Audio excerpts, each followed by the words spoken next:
The stranger finally told you his name, and everything in reality shifted. The days after that conversation felt different. Not louder, not brighter, just thinner somehow, as though the space between things had grown delicate, like a veil that could be touched if you reached in the right direction. You didn't tell anyone about him, not because you were afraid they wouldn't believe you, but because the experience felt too personal, too precise to survive translation into ordinary language. Words would flatten it, reduce it, turn something vast into something small. And somehow, you knew instinctively that this wasn't meant to be made small. He continued to appear in quiet places, never in crowds where attention would gather, never in moments where drama would distort perception. Always in stillness, always in the in-between. Once, you found him standing near the river just after sunset, watching the water move with slow patience. "You're early tonight," you said without thinking. He turned slightly. A faint curve touched the corner of his mouth. Not a smile, but close. "You're becoming more aware of time when I'm near," he said. "What does that mean?" "It means your perception is adjusting." You walked closer, stopping a few steps away. Adjusting to what? To what you used to sense naturally. You folded your arms. "You keep saying things like I've forgotten something, but you never actually explain what." He studied the river for a long moment before speaking again. "Because explanation is the final step," he said quietly. "Experience must come first." That sounds like a convenient way to avoid answering questions.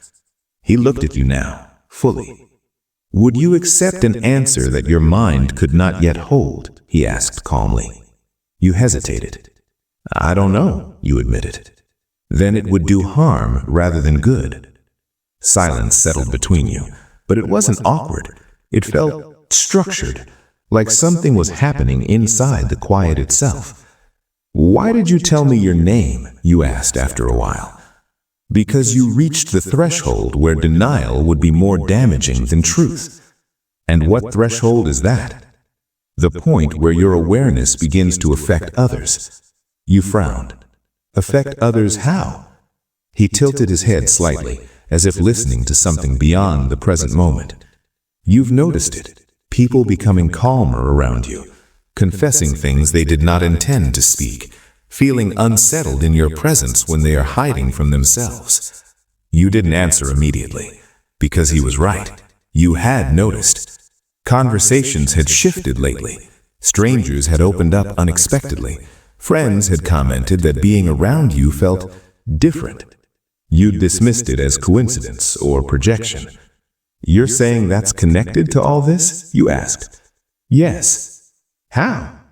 He considered his words carefully before answering. "Your awareness is not only internal, it radiates." "That sounds impossible," he finished. You nodded slightly. He didn't challenge the word. Instead, he said, "Many truths feel impossible only because they are unfamiliar." The wind stirred across the river. "You are not becoming something new. You are shedding what was layered over you." "What was layered over me?" "Fear, conditioning, limitation, the belief that you are small." You let out a slow breath. "You talk like this is some kind of awakening." "It is." The word sat heavily in the air between you. "Awakening to what?" "To the fact that you are more than your story, more than your history, more than your suffering." You studied his face. There was no performance there. No effort to convince, just presence. "Why now?" you asked quietly. "Why not before?" "Because now," he said, "you are ready to see without distorting what you see." A long pause, then more softly, "And because something else has begun to notice you." Your chest tightened. "Something else?" He didn't answer immediately. The silence this time felt different, denser. "Not all awareness in the universe observes with benevolence," he said at last. You felt the words settle slowly into you. "You mean something bad?" you asked. "I mean," he said calmly, that whenever light begins to remember itself, contrast becomes more apparent. You looked around instinctively, scanning the darkening riverside. There's nothing following me, is there? He watched you carefully. Not physically, and not yet with intent. Not yet? You repeated. He met your eyes. That is why I am still here. You swallowed. So you are protecting me? He shook his head slightly. No, he said. I am ensuring you are not interfered with before your own awareness stabilizes. That sounds like protection. It is ensuring process, he corrected. There is a difference. You stared at the water, trying to process everything. You keep talking like this is some larger system, like there are rules, structures, oversight. There are, he replied simply. Are there others like me? Yes. You turned back to him. Then why am I the one you're here for? He held your gaze longer than usual. Because your forgetting was more complete, and yet your integrity remained. That didn't make sense to you yet, but something about the way he said it felt important. What happens next? You asked. He looked up at the darkening sky. Next, he said, you will begin to see what has always been just beyond your perception. What does that mean? You will notice patterns, timing that feels too precise to be random, encounters that feel arranged rather than accidental. You will begin to recognize that your life has been quietly guided far longer than you believed. A strange mix of wonder and unease moved through you. And when that happens, you asked. He returned his gaze to you. You will have a choice. What kind of choice? The only one that matters. Whether you step into awareness fully or retreat into comfort. You stared at him. What happens if I retreat? He didn't answer immediately. Then, quietly, nothing. Nothing? Your life continues, safely, normally, unremarkably. The veil thickens again. And if I don't? Then you begin to remember why you agreed to come here in the first place. Your heart thudded softly in your chest. Agreed to come here? He watched you carefully now, as if measuring how much more you could hold. You are approaching the edge of what your conscious mind can accept without destabilizing. We will go slowly. We? You asked. A subtle pause. Yes, he said. For now. You didn't miss the implication in those words. For now. A few nights later, the dreams changed again. No longer symbolic, no longer fragmented. This time, they felt deliberate. You stood in the same endless field of light, but now the space felt structured, like a place with meaning rather than abstraction. The air hummed with quiet awareness. You turned slowly. Michael stood behind you, not in the form you usually saw, but not fully transformed either. Something about him here felt closer to what he truly was. Not larger, not more dramatic, but more precise, like the idea of him was clearer than the appearance.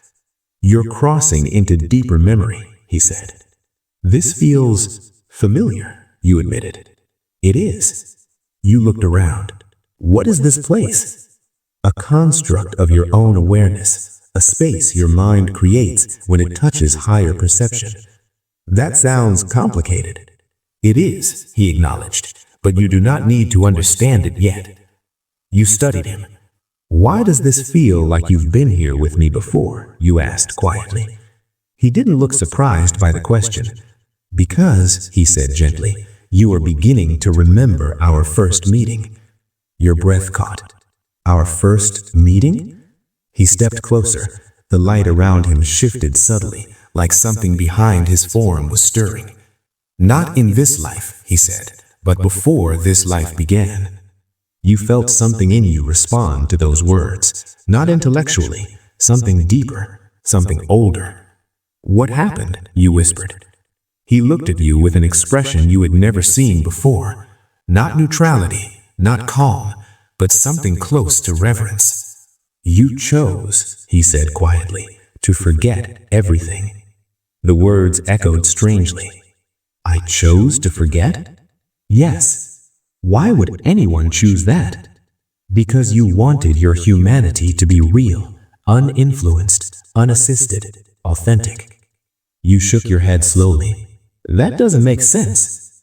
It will, but memory must return gradually. Too quickly, and the mind resists. Too slowly, and the moment passes. You looked down at your hands in the dream. They looked like yours, normal, human. If I agreed to forget everything, why are you here now?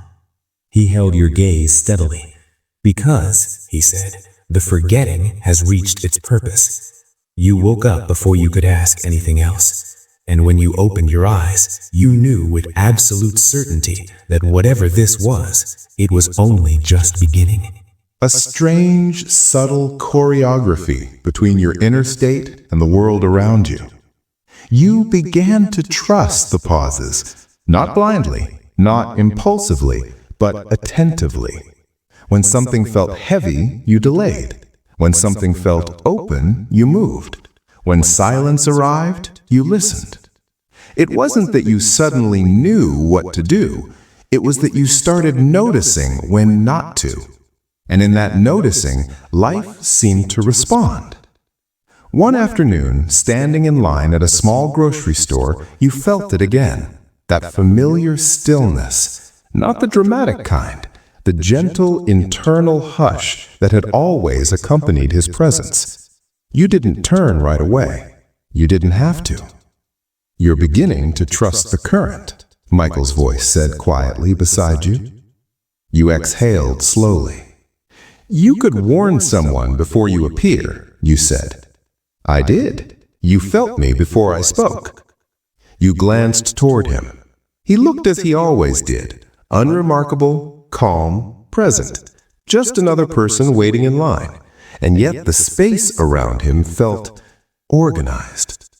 Was this part of it? You stepping back? Yes. Why? So you could distinguish between my influence and your own. You considered that. And can I? He nodded once. More than you realize. You paid for your groceries in silence, the cashier oblivious to the conversation unfolding a few feet away. When you stepped outside, the air felt clearer, as though your senses had sharpened. You said I'd begin to see what was just beyond perception, you said as you walked. Is this it? This is the beginning of it. You stopped near a quiet side street. Michael, you said, I need to understand something. He waited. If I chose to forget everything, if I chose this life, why would anyone choose to make it this hard? He didn't answer immediately. Then, because ease does not refine awareness, friction does. You frowned slightly.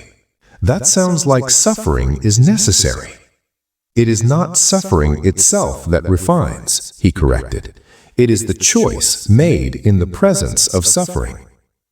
You looked down at your hands again, remembering how they had looked in the dream. Ordinary, human. So all of this, the pain, the confusion, the loneliness, it was some kind of test? No, he said. It was an environment. For what? For choice. You turned to face him fully. Choice to do what? To remain kind when you could become bitter. To remain honest when deception would have protected you. To remain open when closing would have felt safer. He held your gaze. Those choices are not trivial. They shape the architecture of awareness. You felt the weight of that settle slowly. Then what was the point of forgetting, you asked? So that every choice would be authentic, uninfluenced by memory of origin, uninfluenced by knowledge of consequence, pure. You swallowed. And now that I'm remembering? Now your choices become informed. Informed by what? By who you are beneath the forgetting. A quiet moment passed. Am I the only one going through this? You asked. No. Then why does it feel so solitary? Because awakening is always internal before it is shared. Nodded slowly. That night, the dream returned again, but differently. You weren't standing in a field of light this time. You were walking through a familiar memory, a childhood moment you hadn't thought about in years, a time when you'd chosen to stand up for someone even though it had cost you, a time when you'd told the truth even though it had made things harder, a time when you'd walked away from something that didn't feel right without being able to explain why. But in each memory there was something new, a presence you hadn't noticed before, not visible, not intervening, just witnessing. When you woke, the realization didn't feel dramatic. It felt grounding. The next time you saw Michael, you didn't ask more questions. You simply said, "You've been there the whole time, haven't you?" He inclined his head slightly, observing, not influencing. "And now?" "Now," he said, "you no longer require observation." You looked at him. "So why are you still here?" A pause. "Because," he said quietly, "you are about to make a choice that affects more than only you." Your chest tightened slightly. "What choice?" He didn't answer. "Not yet." And for the first time you understood. Not everything would be revealed in advance. Some truths had to be met in the moment they arrived. The next morning, the choice arrived without ceremony. No dream, no vision, no sign in the sky. Just an ordinary moment. You were sitting in a small cafe, half listening to the hum of conversation around you, when you noticed the person at the table across from you. Their hands were shaking slightly as they tried to hold a cup. Their gaze kept drifting toward the door, then back to the table, as if waiting for something they both feared and expected. You didn't know why, but you felt it immediately. Not emotion, not sympathy, a quiet recognition. This moment matters. You stood, almost without thinking, and walked over. "Is this seat taken?" you asked gently. They looked up, startled, then shook their head. You sat. At first, neither of you spoke. You didn't rush to fill the silence. You'd learned that silence, when held without tension, invites truth.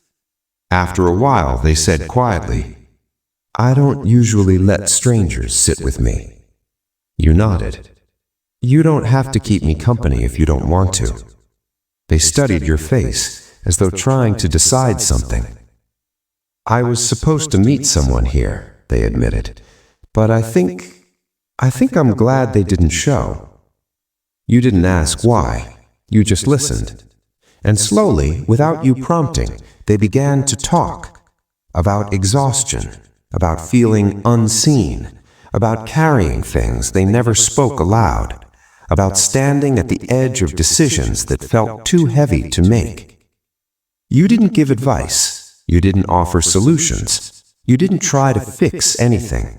You simply stayed present. And something shifted. Not dramatically, not visibly, but you saw it in their posture. The way their shoulders dropped slightly. The way their breath deepened. The way their eyes softened. When they finally stood to leave, they hesitated. "Thank you," they said. "I don't know why, but I needed this." You nodded. "I think you did." They walked out. You sat there for a moment longer, feeling the quiet afterglow of something you couldn't quite name. Then, gently, you felt it, that familiar stillness. "You chose without hesitation," Michael's voice said from behind you. You didn't turn this time. You smiled faintly into your cup. "So that was the choice?" you asked. "One of many," he said calmly, "but this one was the first you made with full awareness." You finally looked back at him. "All I did was sit with someone." You anchored stability in a moment that could have tipped them toward despair. You offered presence without agenda. That is not insignificant. You studied him. You're saying that affects more than just one person? Yes. How? He met your gaze. Because awareness, once embodied, transmits, not through force, through resonance. You considered that. So I'm supposed to go around doing this? Intervening in people's lives? No, he said. You are not meant to seek moments. They will present themselves. And if I ignore them, then the world continues. Others will meet those moments instead. You let out a quiet breath. So why does it matter if I do it or not? He paused before answering. Because, he said softly, you chose to come here with the capacity to influence without distortion. You tilted your head. That sounds like responsibility. It is, he agreed, but not obligation. You stared out the cafe window at people passing by. How do I know when a moment matters? You will feel the same recognition you felt today. Not urgency, not pressure, but clarity.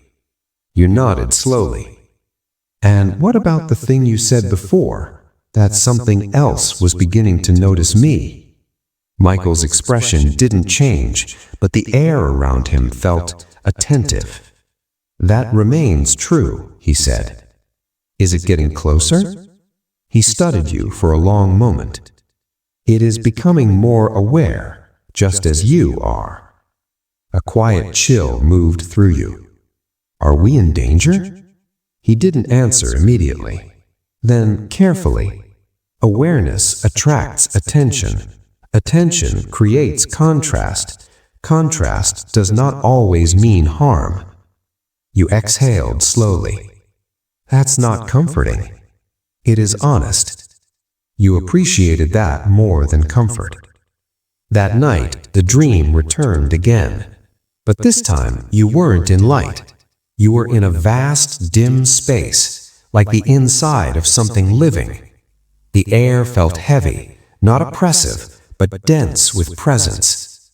You couldn't see walls, you couldn't see edges, only shadows moving at the edge of perception. Michael stood beside you. Where are we? You asked quietly. Not a place, a threshold. A threshold to what? To awareness beyond your own. You scanned the darkness. Is something here? You asked quietly. Yes, he said calmly. A shape shifted in the distance, not a form, more like a distortion, as though the darkness itself had bent slightly. You felt no fear, only attention. It knows you are waking, just as you are becoming aware of it. Michael said softly. What is it? You asked. He looked toward the distortion.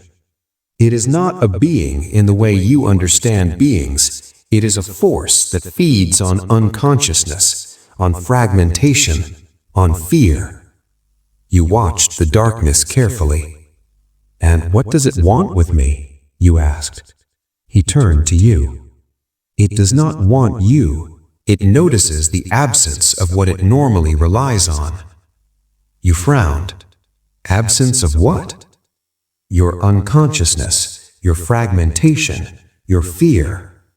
The darkness shifted again, almost imperceptibly. You are not of interest because you are special. You are of interest because you are becoming coherent. You swallowed.